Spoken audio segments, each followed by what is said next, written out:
ఆదిలాబాద్ జిల్లా ఎస్టీఓ పరిధిలోని 7 మండలాల విశ్రాంత ఉద్యోగుల సంఘం ఎన్నికలు తలపెట్టినట్లుగా సంఘ ప్రధాన కార్యదర్శి అశోక్ తెలిపారు. మంగళవారం ప్రెస్ క్లబ్లో నిర్వహించిన మీడియా సమావేశంలో ఇందుకు సంబంధించిన వివరాలు వెల్లడించారు.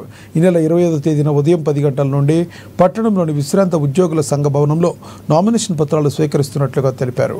అదే రోజు 1 గంట నుండి ఉపసంహరణ అనంతరం పత్రాల పరిశీలన ఉంటుందన్నారు. 26న ఉదయం 9 గంటల నుండి ఎన్నికల నిర్వహణ ఉంటుందన్నారు. ఓటర్లు తమ ఐడి కార్డు తీసుకుని రావాల్సి ఉంటుందని, ఐడి కార్డు లేకపోతే ఓటు వేసేందుకు అనర్హులన్నారు. సాయంత్రం 5 గంటలకు ఫలితాల ప్రకటన ఉంటుందని తెలిపారు.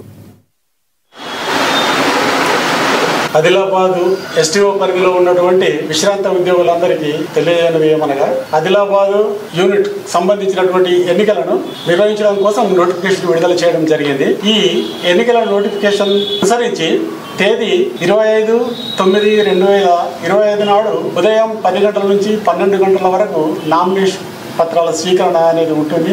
ఆ తర్వాత 1 నుంచి 2 గంటల వరకు ఉపసంహరణ, తర్వాత 2 గంటల నుంచి 3 గంటల వరకు పరిశీలన, ఆ తర్వాత అర్హులైనటువంటి అభ్యర్థుల యొక్క ప్రకటన జాబితాను తయారు చేసి ప్రదర్శించడం అనేది జరుగుతూ ఉంటుంది. అదేవిధంగా ఈ ఎన్నికల పత్రాల యొక్క స్వీకరణ అనంతరము 26/9/2025 నాడు ఉదయం 9 గంటల నుంచి 4 గంటల వరకు ఎన్నికలు నిర్వహించడం అనేది జరుగుతూ ఉంటుంది.